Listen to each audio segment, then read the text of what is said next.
All right. Well, thank you for joining us. We're so happy that you're here. I'm Kirsten Bannister, the treasurer and event coordinator for the Shoreline Special Needs PTA, soon to be named the Shoreline Special Education PTSA. And I'm here with Jessica Mercer, our vice president, who will be monitoring the chat with me tonight. Our PTSA supports caregivers of disabled and special education students, and we strive to create a community of support both with other caregivers and with the school district. You can find information about our district-wide PTA on Facebook, Instagram, and also at our website, shorelineспecialneedspta.org.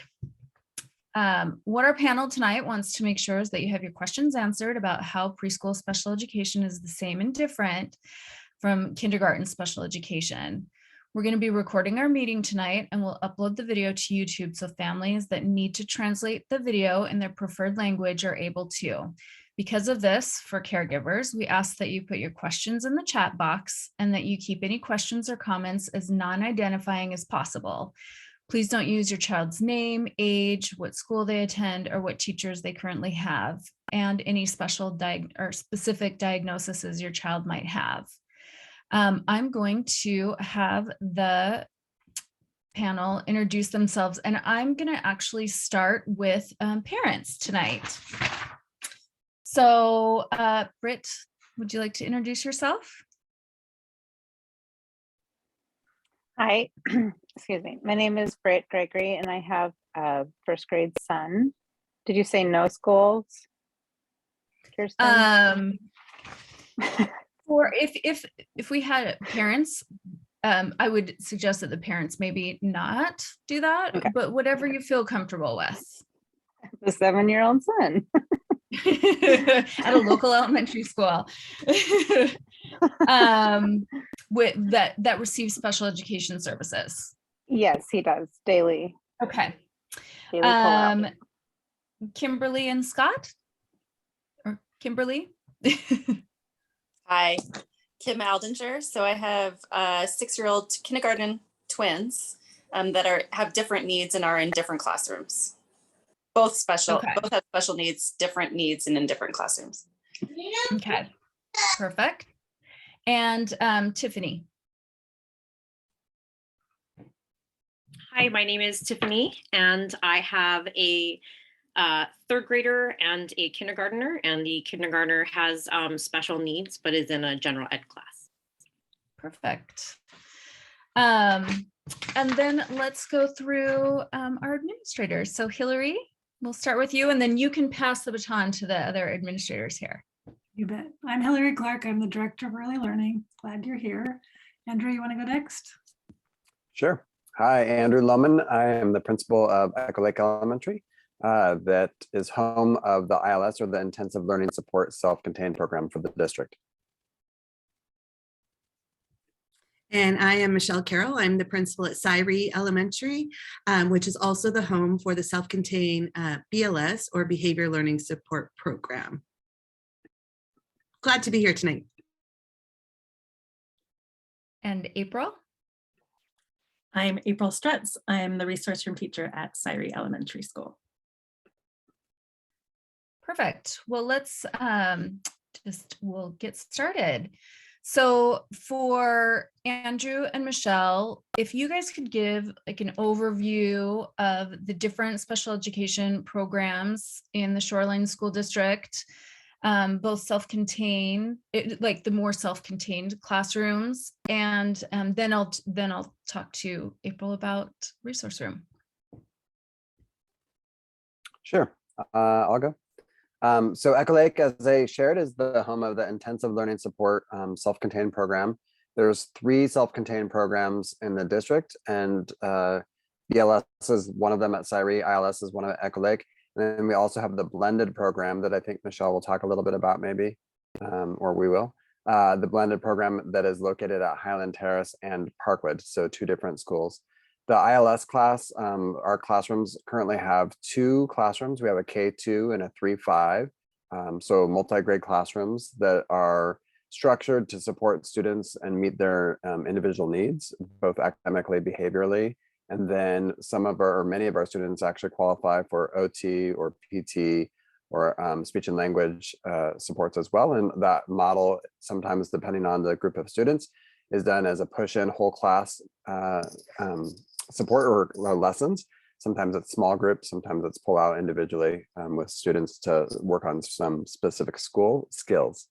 At Echo Lake with the ILS program, we do a lot of work around blending, which is when our whole classrooms or parts of our classrooms go into gen ed classrooms for a variety of different things. We blend for PE and music and library. We also blend for different skill areas, often like science and social studies.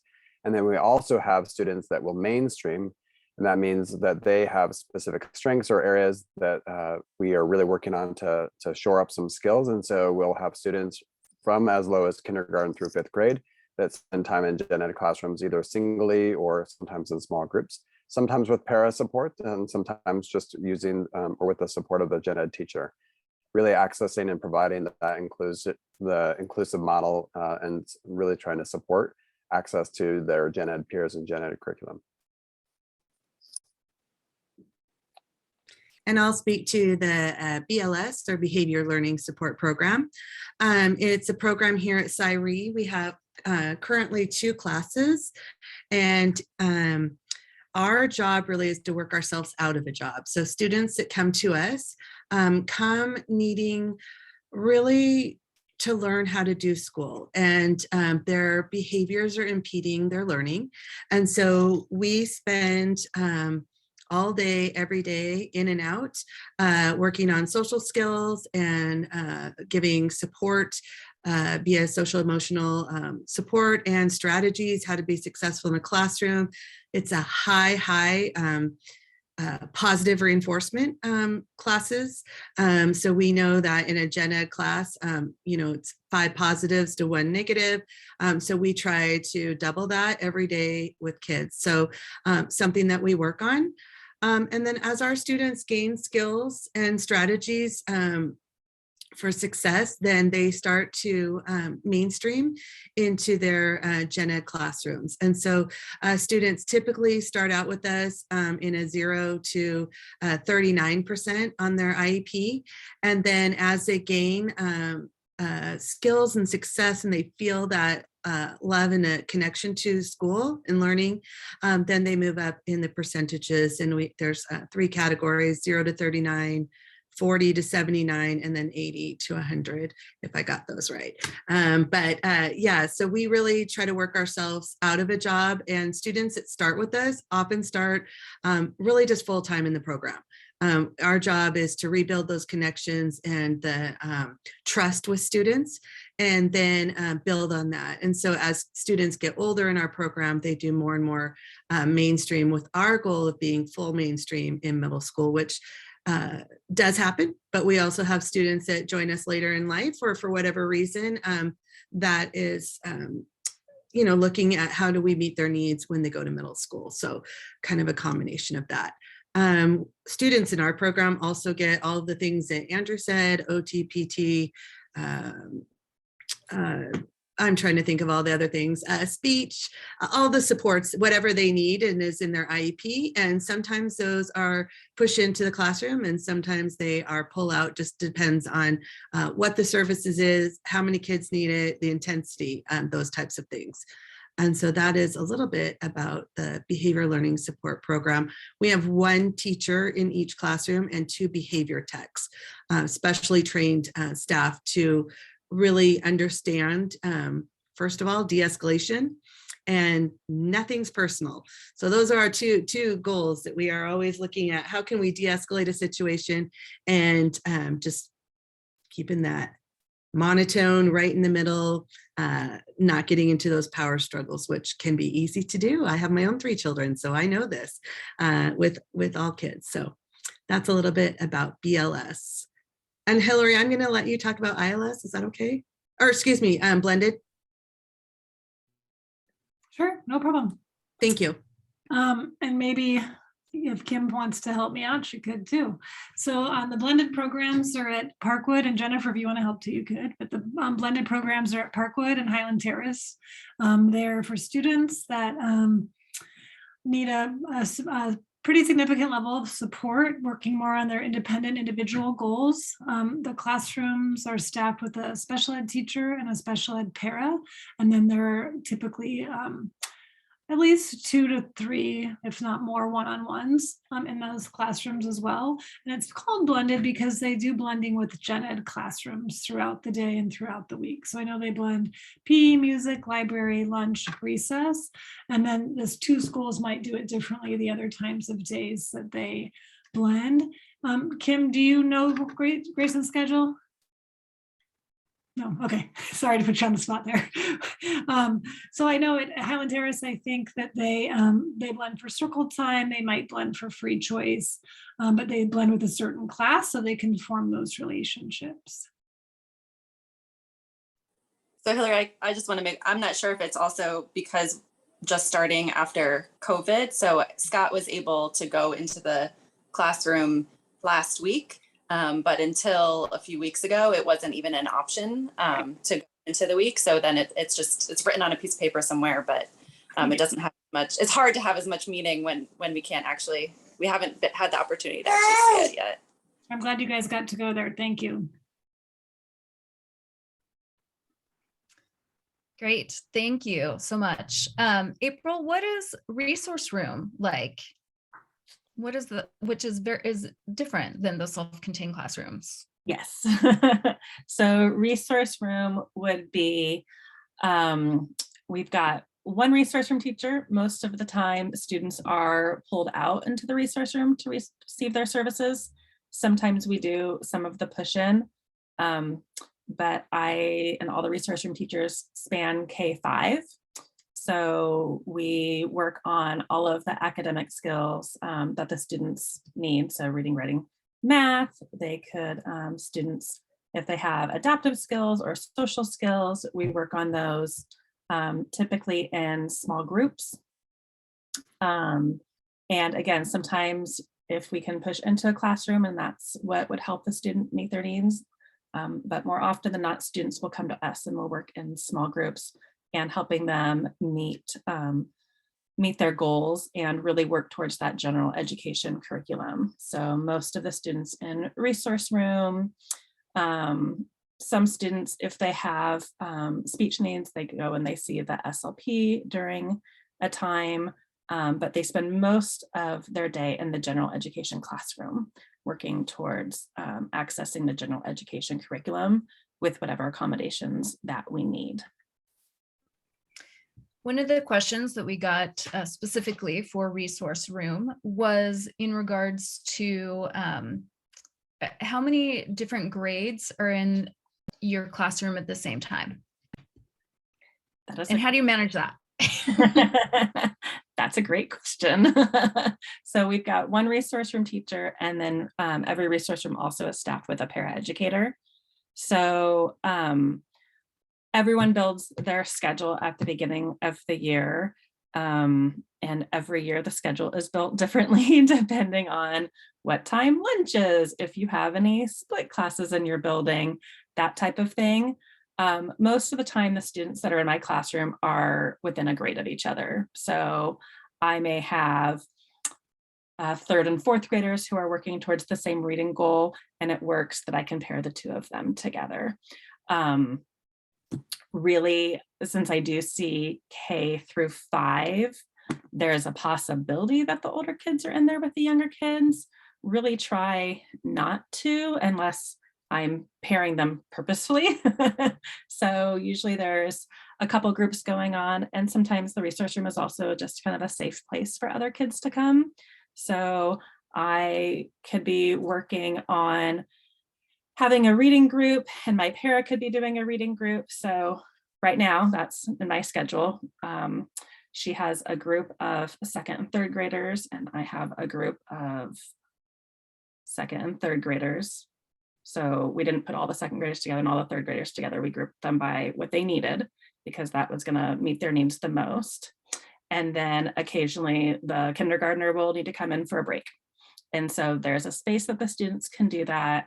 We really work with the students on making sure that if they're coming in for a break, they know how to take a break. All of the students are so kind to each other, and everyone kind of just goes, well, that's what this room is for. You needed to do this and I'm getting this. And so they do kind of get to have that community, even if they're not necessarily in the same grade, which is great. Thank you. Yeah, my kiddo always used to love to see what the kids a year ahead were reading and would get very interested and excited about that. So there's something really great about actually having different levels of kids, I think, in my opinion. So I'm going to ask some questions here. So I'm going to start with some parent questions. So the question is, what was the thing that surprised you most about kindergarten within the first couple of months? And if you have a first grader and you weren't able to experience kindergarten last year, then it would, same question, right? Like, what surprised you the most about kindergarten / first grade within the first several months? So I'm going to start with Britt.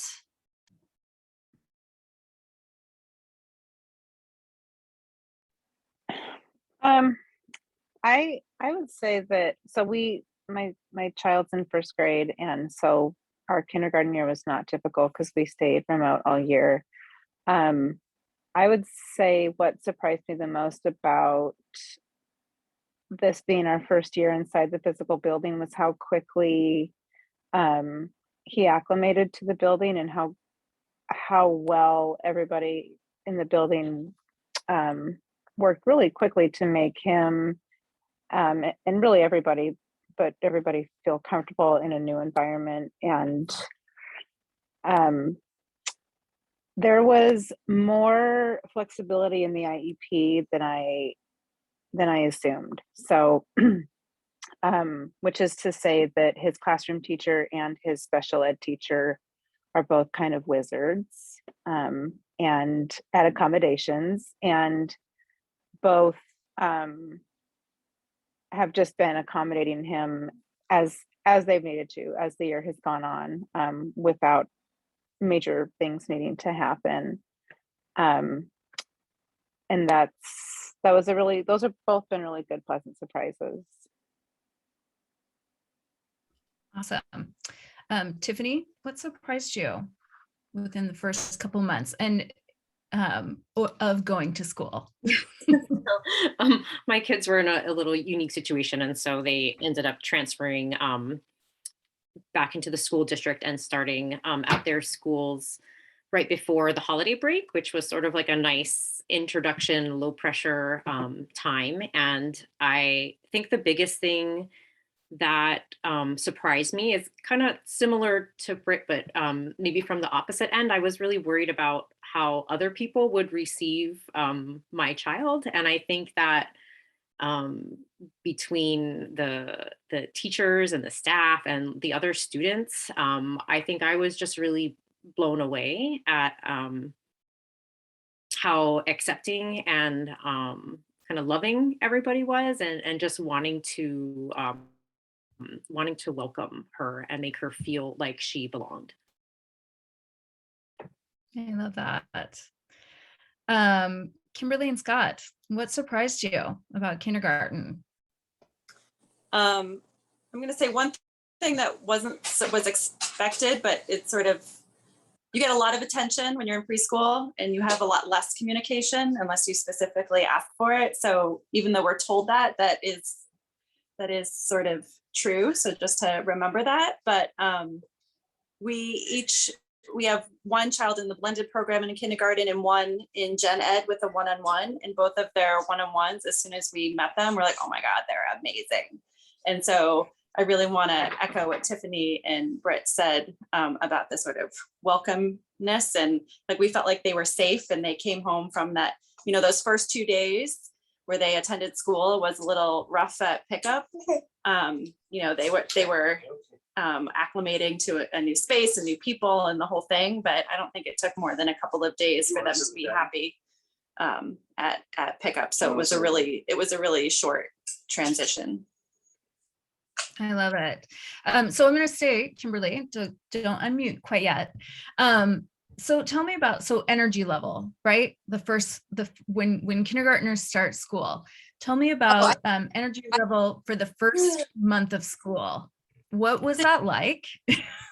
Well, I can tell you that our first day of school was on a Friday, which wasn't unusual, but our kids went from napping every day throughout their life until Thursday, and then Friday needed to go to school for, well, half day, and we just went with it. And so that, that Monday started school, and then that was maybe it was a full week. Now I can't remember actually, no, it wasn't. It was a Monday off, and then it was a Tuesday through the first week. But we let them nap for an hour or an hour and a half right up until school started. And then we just said, we'll just deal with it. We didn't try to do anything, and they did fine. They were exhausted when they got home, and we just tried to keep them up. And sometimes they've passed out at 5:30 or 6 o'clock, and we just acclimated in that way. We didn't make our life more, we had sort of accustomed during the COVID times and trying to work full time with having that break, and just kept it, and it seems to be okay. That's awesome. Tiffany, how was it like? What's energy level for the first little bit? I think so. Similarly, my kids were out of school since March 2020. So I think they were just so excited to be around other kids again. A real life teacher, who she could see in person. I think that was just so huge for her. And so I think she really fed off of that energy. And the other thing that happened was, at home, we don't have a wheelchair. We're going through that process, which is really not fun, of getting denied and then applying and getting denied again. So we're in round 3. But at school, there's a wheelchair that she has available to her. And so we needed to conserve her energy for walking. So when they have to go long distances, she has that to help her conserve her energy, and then she can use her energy to play. And so I feel like she's coming home in like a good space. I don't think there's not a ton of like the overtiredness. I think she feeds off of the energy of other people. And I think if anything, she's really energized by school. I love it. Britt, what was the energy level at your house?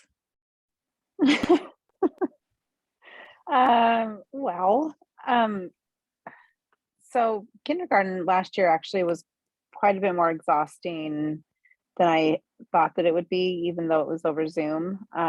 This year, transitioning into first grade, going in person, we actually, there was so much excitement to be there in person. And everything was so new and novel for such a long time that he was actually coming home pretty regulated and happy, and appropriately tired, not like collapsing with us, because the teachers were they did such a good job making sure that he stayed regulated throughout the day, that he wasn't coming home like totally blowing up. And he also really feeds off the energy of the other kids. And so now he comes home like really kind of ready to keep going. So he acclimated pretty well. He was a kid who could barely make it through a day at Edwin Pratt. And he acclimated beautifully. Okay, you guys, your kids are amazing. So for when my kiddo was in, really, even now, like we really take that first month because we're so tired after a full day of school. And my kid's going into high school, right? But that first month of school, we just don't really add a lot of extra pressure on our kiddo. So anyway, your guys' kids are superstars. I love it.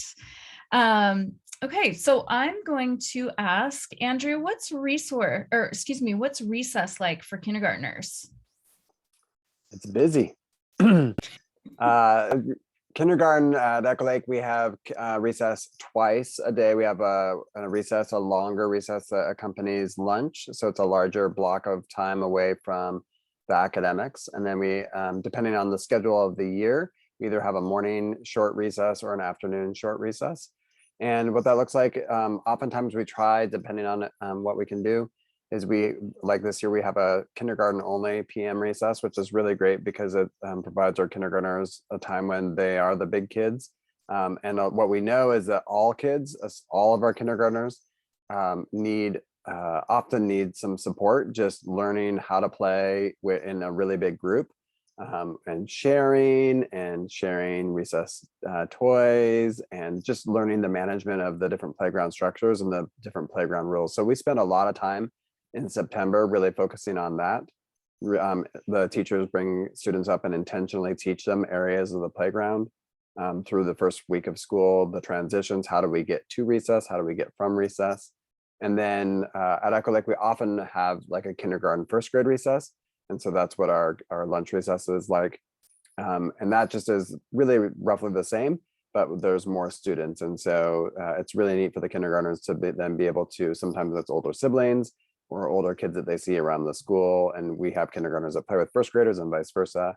But lots of time in the fall is spent on norming expectations for the playground. And really, we have multiple staff out there all the time, really trying to help problem solve students and teach them, really importantly, the skills that are needed to be successful in navigating all those interpersonal things out on the playground.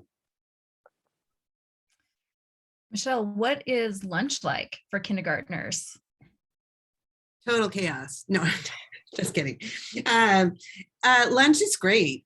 We usually utilize, and I think Andrew's the same, I think all schools are, if we can get volunteers in, we bring the kids in ahead of time. We have them, kind of walk the area so they're familiar with it, but we really try to get as many volunteers as possible to come in, because in the beginning, especially first time little kiddos, parents are sending things that are, the tight lids and all the different things. So we wear little aprons and we've got the scissors in it. We're, all the extra rags and everything, because it's a learning experience. And as the year goes on, I always like those pictures of like, what does it look like on day one? And what does it look like at the end? And it's just very different. So we give more time in the beginning for sure. And just a ton of help, and just sit and eat for as much time as you need. And I think all the schools are very similar that way, and just providing as much help as possible during those, especially the first month, of just getting through those lines and what does the routine look like. And as much as the half day start, we have been doing in the past, actually a deficit for us, because they don't go through lunch when they do the half day. So we prefer the full day and having them here and really just practicing, practice. It's all about the practice. And, just that great experience of eating school lunch and asking for help. And also, one thing I would tell parents that we absolutely love, as much as we have volunteers and we're moving around, if your child's not eating enough, let us know right away, because that can be a huge deficit to their learning during the day. So we really want to know that they are eating, and the teachers are really good at picking up on that. So you'll see more snacks during the beginning of the year. Like, if you need a snack, just go get it out of your lunch box, because some kids will come home and have eaten next to nothing. So we really try for that not to happen. But if it is happening, be sure to let us know, because no one wants to go without lunch during the school day. I was actually gonna just mention that when my kiddo was in kindergarten, she nor any of her friends really ate very much. Yeah. So that's great. So let your teams know if you are opening that lunchbox and it's still full, then let us know. Yeah, Yeah. for sure. Awesome. Andrew, how is the IEP process different in preschool versus elementary? And maybe you can tag team a little bit with Hillary on that. I wouldn't say that the IEP process itself is any different. There are certain, and correct me if I'm wrong, Hillary, but because they change ages, The minutes around an IEP can sometimes change, but the service model or the support, whether it's a self-contained or a resource room, is really determined in the preschool setting or before the student typically attends in kindergarten. Yeah, I mean, it's the same team approach. So you have the same team members, a gen ed teacher, special ed teacher, any therapist, parent, admin. So those are the definite people at the IEP meeting. And I assume the special ed teachers in the elementary are getting parent feedback before the meeting, and it's a draft and you talk about the IEP at the meeting. And so I think that's a pretty standardized way of doing it. Great. So very similar. So preschool, very similar to elementary school. Michelle, how are the IEP managers, how are they assigned in kindergarten? So you see how we have one April. April, if your child is in the resource room, April is every resource teacher at every school is the case manager for all K-5 students if they access resource room. If your child is in self-contained, Andrew, correct me if this is not right at your school, but depending on what class, whatever class they're in, that classroom teacher is their case manager. Perfect. Yeah, that's great. Andrew, Can I jump in? yeah. So, and also we're working really closely with the preschools as resource room teachers.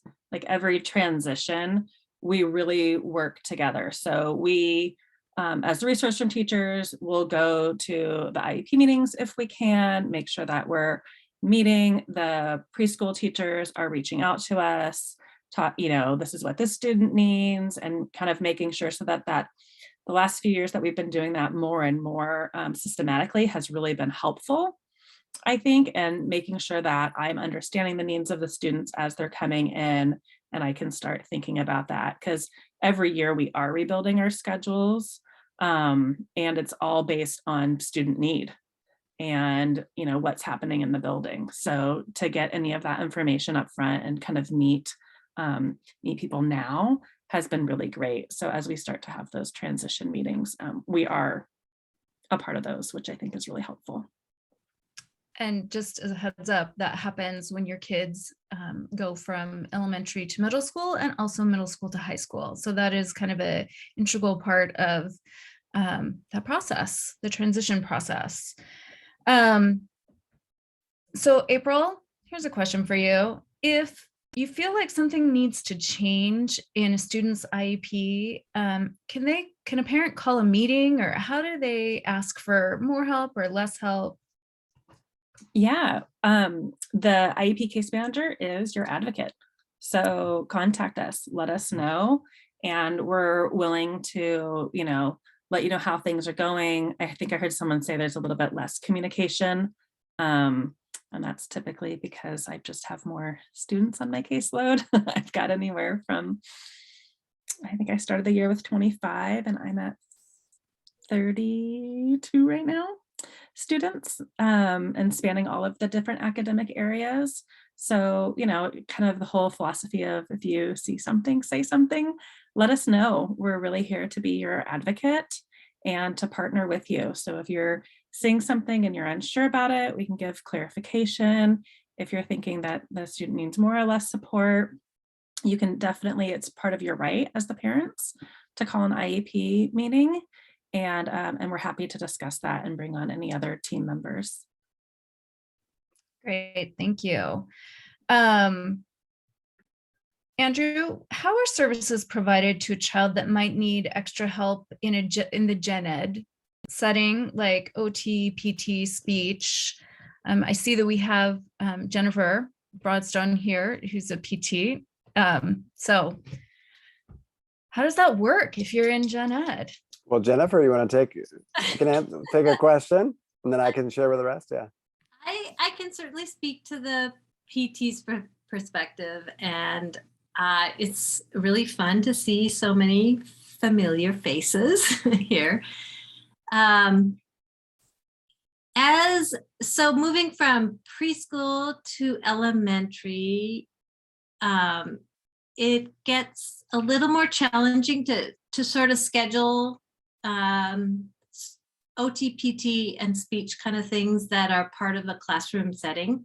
So as much as we can, we try to schedule those so that we have at least part of our times in a gen ed setting, whether from my perspective, it's honestly easier because I go into PE or I go to recess, those kind of things. From an OT and speech perspective, it might be a little more challenging depending on what the activity is. So I would say that the therapy is typically a combination of pull out and in-class sort of services. Yeah, Kristen, were you asking specifically about a student that would be in like a resource room model or in a self-contained, or the differences, or? Yeah.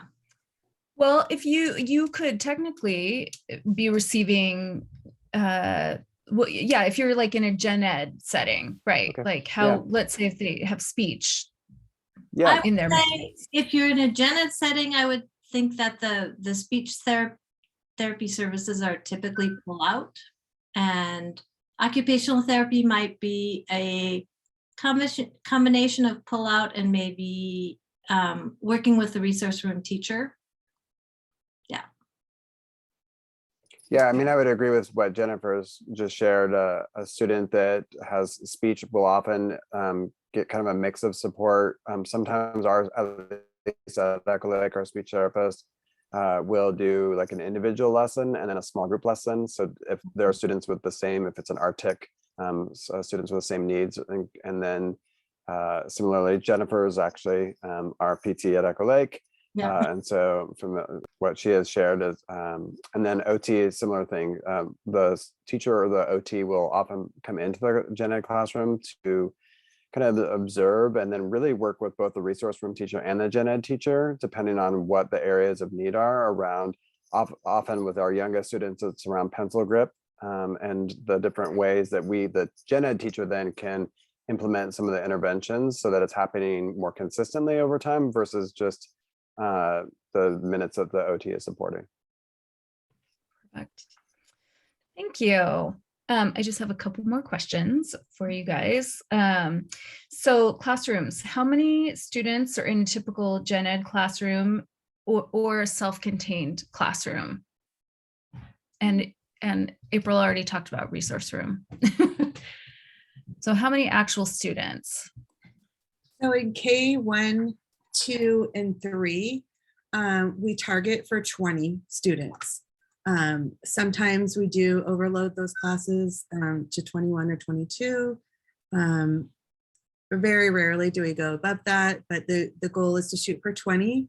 And then in 4 and 5, it bumps up because the legislature doesn't fund them in the same way. So it's usually around 28 or 29 in those classes, again, plus or minus a child or two. And then in our self-contained, I think, Andrew, our numbers are the same in that 9 students and under is considered, 9 would be the max. And then after that point, there would be additional support put into the classroom for student 10, student 11, or student 12. And I don't know about you, Andrew, but we rarely get up to 12 students in a classroom. But if so, additional support is given for that. And those self-contained classes are mixed grades. It would be rare to have just a first grade or just a second. It's often a K1, K1-2 mix. Mm-hmm. Perfect. Okay, one last question for the administrators. What is transportation like? Is it any different than preschool, or is it the same? It's different. So at Edwin Pratt, anyone who qualifies for an IEP qualifies for transportation because we're the only program that offers special ed services. So when students go to their home schools, and if they're treated like a typical student in terms of transportation access. So I'm not sure how far the house needs to be or the home needs to be from school, but there's a mileage. Do you know it, Andrew or Michelle? Yeah, it's 1 mile. Okay, so if you live within the 1 mile, you don't qualify for the bus, and if you live outside of that mile, you do. For resource room kids going to gen ed. For self-contained, you do qualify for transportation if it's not your home school. And so because you're having to be bused outside of your neighborhood. Okay. So it's a little bit different. There are definitely some different rules. Okay. So I'm going to ask parents. I do have one question. I'm going to end with that question, Miriam, because it was really great. It's a great question. But Britt, how did your kiddo grow? I mean, what have you seen like growth? So from the beginning of the year to here, what do you think the area of growth, where have you seen that the most this year?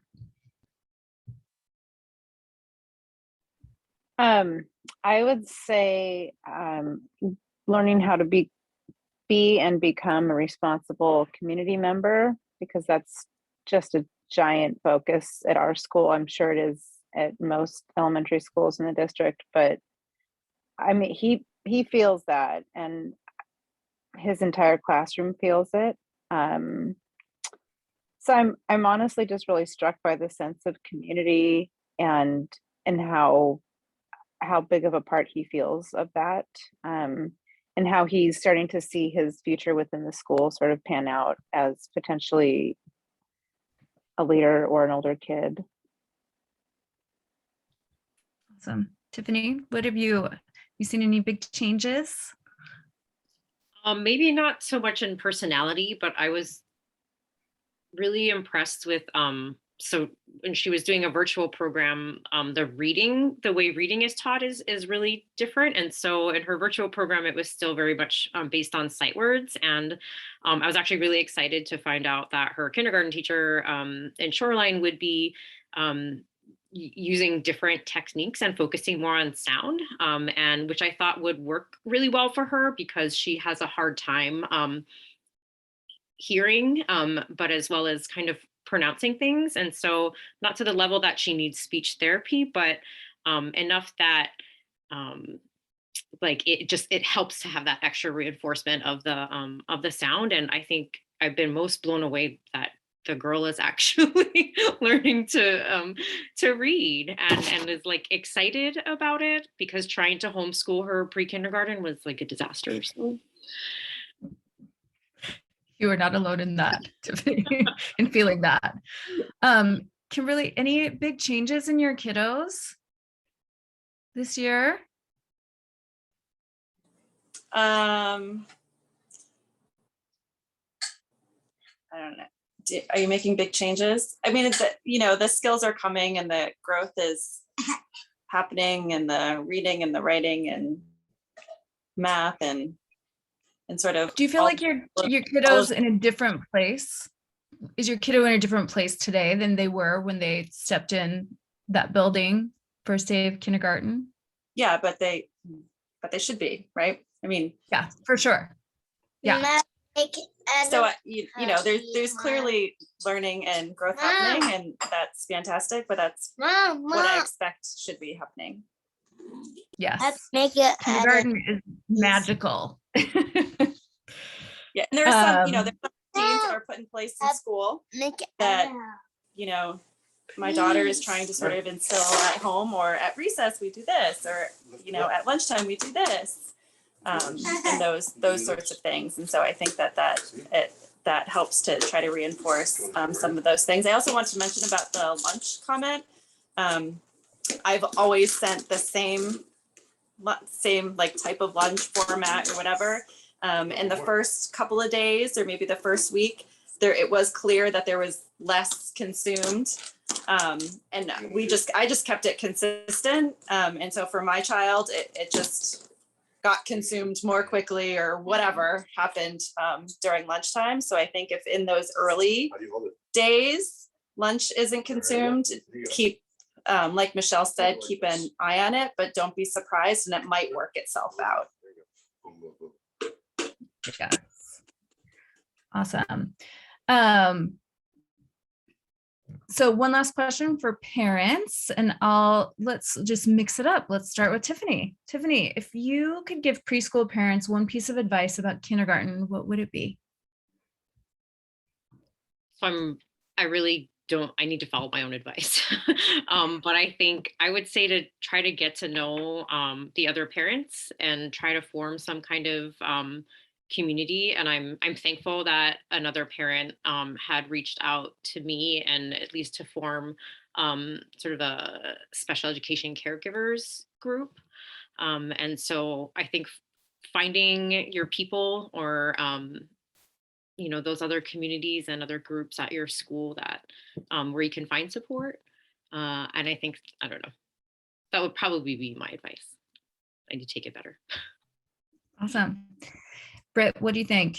What's your advice for preschool families getting ready to go into kindergarten? Ooh. I have a lot. I would echo what Tiffany said.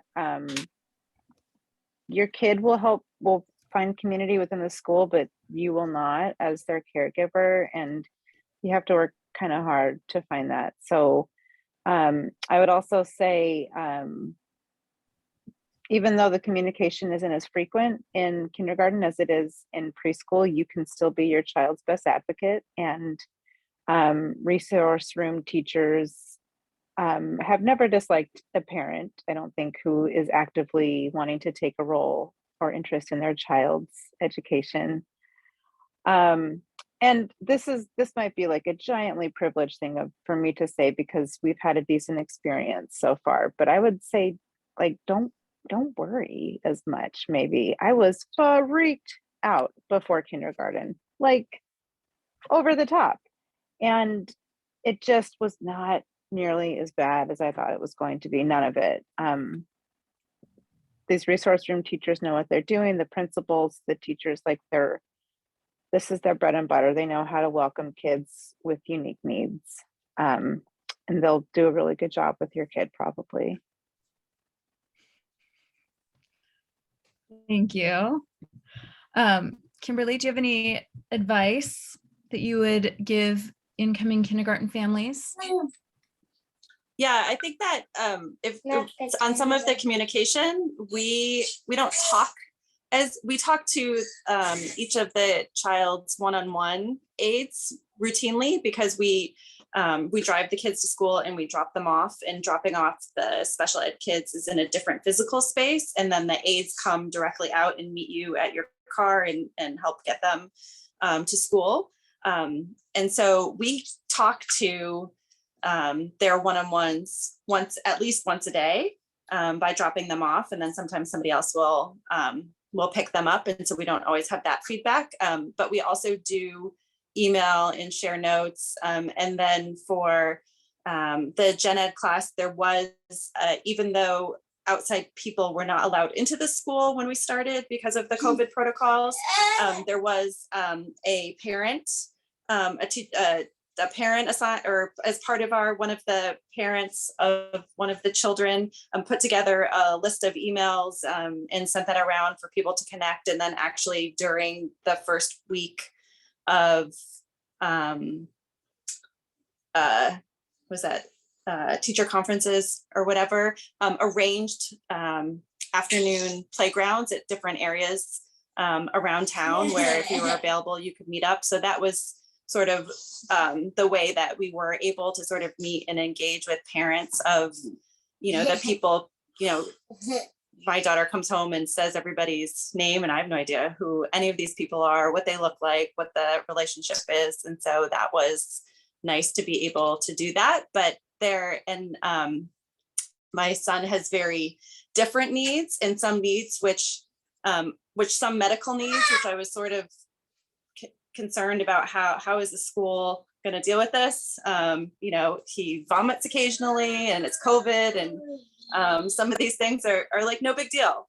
Like when it's appropriate to be no big deal, it's no big deal. And then when it's appropriate to make a bigger deal, there's much more communication around it, or contact with, here's the situation that happened, what would you like us to do? And so I think that in places where you would expect or hope you might have more communication, there was, and so that was reassuring too. And then the kids came home, they come home happy and engaged every day. And so that, and they're gaining skills and learning. And so it seems like they're having a good experience. And when some extra issues have come up that has required additional resources or attention, the staff has actually brought that to our attention and suggested, even in the absence of having an official IEP change, suggesting that there's an additional reading program, and there are some tests that, do you want to take this? Do you not want to take this?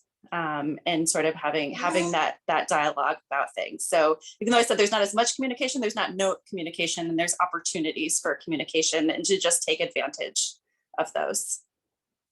That's great. So one question came into our chat, and it said, what can we be doing at the preschool level to prepare for the transition to kindergarten?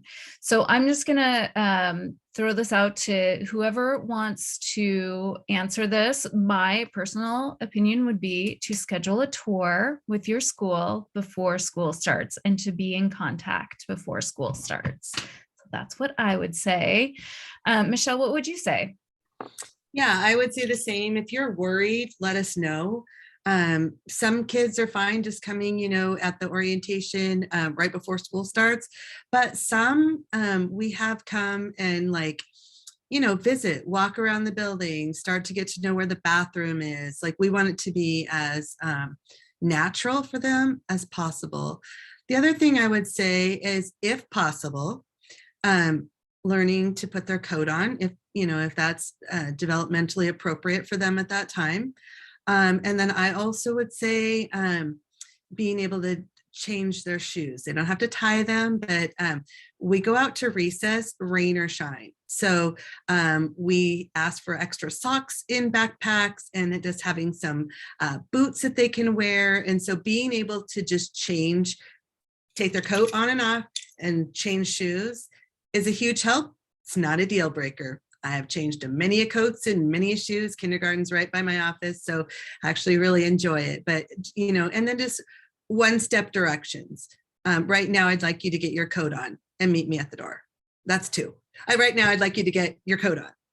Okay, now I'd like you to meet me at the door. And, just trying to, start to build those independent skills. And of course, if they can, that's great. If they can't, we welcome them with open arms, and we'll help along the way. But I would say those are two things to help with. Awesome. April, do you have any suggestions? Anything for families to be preparing? I don't think so. I mean, they're going to be tired. They have all these new people to learn, and we get so excited. Typically the first few days they're in their gen ed classes, a lot. As I'm building my schedule, I want them to feel the community in their classroom. So the first few days is more of me checking in. I'm not like Johnny on the spot with exactly what their schedule is going to be that first day, because things change and the needs change a little bit. So just knowing that we're going to meet them where they're at, and we're going to be so excited to see them and welcome them, and whatever they're going to need, we're going to be able to give them. And it's always just so fun to see all of the new. This year I had 4 kindergartners, and that was the most I've gotten in a while. So it's exciting to be able to see just their happy faces. And we just love seeing them. So just know that they're going to be tired, they're not going to eat lunch. I had a 2nd grader who, he was the kindergarten year when COVID hit. He's just now starting to eat his lunch. He's typically developing. So, as teachers, we give them extra snacks. As the year's gone on, my students that aren't eating their lunch met with the parents. They're like, ooh, scheduled a snack break, and they come into my room and they eat. So, just, we are your advocates, and just know that we're all here for your kiddos. In regards to lunch, the one thing I would say is to practice that maybe at home, opening containers. One of the things that volunteers do the most are they open cheese sticks, they open containers, they open milks. So thinking about how you can get your kid to get into that lunchbox and eat easily, I think is something that doing that over the summer might be helpful. Any parents have any suggestions? Oh, Michelle. Can I just add one more thing, that it's normal if your kids don't want to come to school too. There are kids that like just can't wait, and they've been waiting their life, it seems like. And then there's kids that where a parent will call us from the parking lot and say, I can't get Michelle out of the car. So it's okay. And also to know that we're super used to that, and that when we do go out and help you, like, we're not judging anything, including what the interior of your car works. I know people are always worried about that. And that usually within minutes of them being in the building, life is good. Right. So I know I have 3 of my own children, and one I would like carry under my arm and say, okay, here we go, and just kind of drop her off. And my mama heartstrings were pulled like down. And I thought, oh my gosh, I'm, failing this whole thing. But she was totally fine once I left. So just know that that's really normal. And sometimes it can last weeks. The most I've had is probably 6 weeks, and that was pretty extreme. But most of the times it's works itself out within a week, and really when you drive off campus, they're usually like, okay, this is what I do now. But if they can pull at your heartstrings and you'll stay, kids are smart. They're so smart. So just know that we're used to that, and we love them, and we'll give them all kinds of love. And we'll call you and say, it's okay. Michelle got into class. She's all settled in now. It's okay. So just want you to know that's normal. Any parents have any advice? Can I just add something about lunch? Because that, in addition to kindergarten in general, lunch was the thing that was the most terrifying to me because of my daughter's medical condition. And so my kids, during the year when it's like rainy and cold outside, they eat indoors, but separately. And so they're on their own. And then outside, when it's nice outside, my son can eat with the rest of his class, but my daughter still eats. She has a para one-on-one with her at lunch and recess. And so she stays with her para for that. So if there's things that you need to ask for to help you feel safe, or to help you and your child feel safe, then ask for them. I love that. Any, Kimberly or Britt, any advice? I already said we didn't do away with naps until the day before school started. So, but have you done that different though? Do you think that was the right thing to do? Like, I think okay, fine for us. I don't know. I haven't heard that they're particularly unreasonable in the afternoon.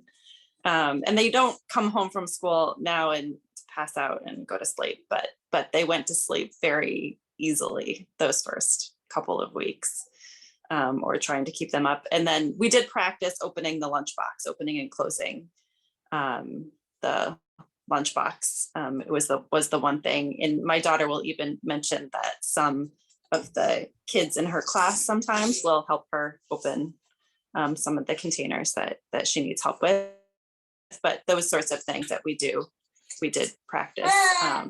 But other, and some letters and numbers just to get familiar with them and exposure, but not because of any need or anything whatsoever. And the one thing that was really reassuring too, or I felt reassured by, given the COVID scenario, is that kids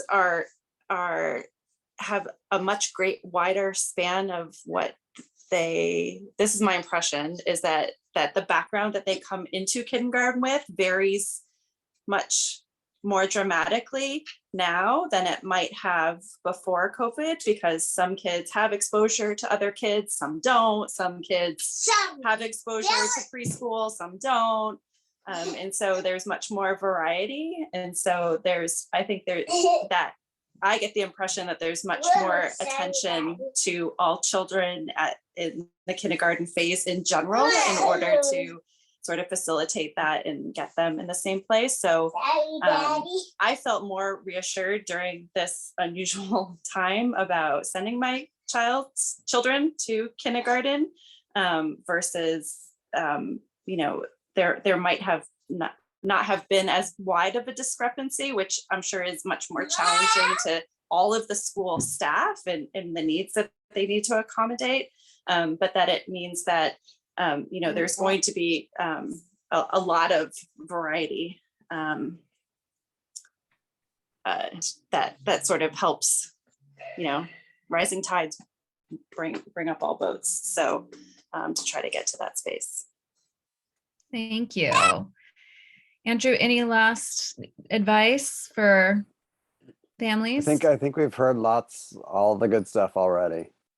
Okay. I think the only thing that I would say is that because COVID is decreasing, at least I think most elementary schools have some plans to be able to bring families back in or like see kindergarten classrooms. And so if it's possible, just take advantage for the kindergartners, the incoming students, to be able to see the school, play at the playground in the summer if it's open, just so that there's a comfort level. So it's not a brand new place the very first time they show up for that day.